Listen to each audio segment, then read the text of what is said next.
Wali Kota berbagi cerita bersama anak-anak disabilitas di Kota Ambon.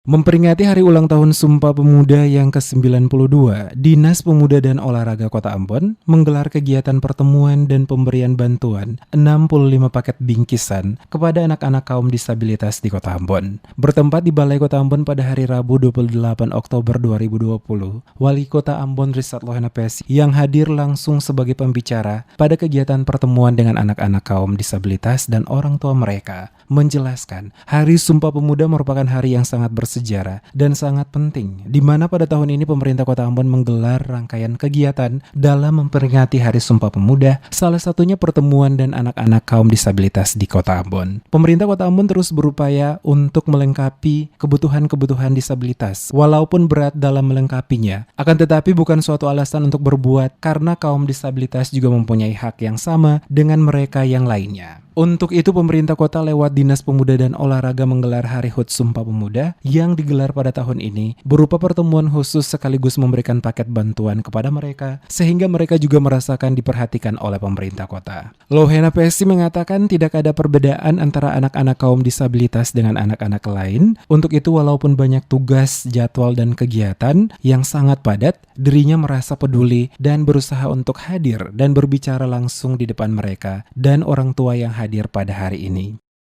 Pemerintah kota ini terus untuk berusaha melengkapi kebutuhan-kebutuhan yang terkait dengan soal disabilitas ini.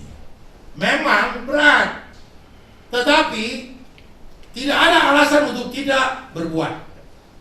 Karena mereka juga punya hak yang sama dengan anak-anak tadi yang menyanyi. Tidak ada beda. Tidak ada beda. Nah, itu yang kenapa sampai pada waktu Pak Kepala Dinas bilang buat saya untuk mau berbuat sesuatu buat ini anak-anak disabilitas dalam rangka Sumpah Pemuda ini, saya bilang buat. Walaupun saya begitu padat kegiatan, tapi saya mau menyempatkan diri untuk datang, berbicara, supaya juga memberikan keyakinan kepada orang tua, kepada ini anak-anak. Dalam pertemuan wali kota dengan anak-anak kaum disabilitas di Balai Kota Ambon juga dihadiri oleh salah seorang atlet tenis meja nasional asal Maluku, David Jacobs, yang juga penyandang disabilitas walaupun melalui via Zoom, memberikan semangat kepada mereka untuk terus berusaha dan berkarya dalam membangun bangsa ini. Kegiatan tersebut ditutup dengan pembagian bingkisan langsung oleh Wali Kota Ambon dan Kepala Dinas Pemuda dan Olahraga Kota Ambon kepada seluruh anak-anak kaum disabilitas.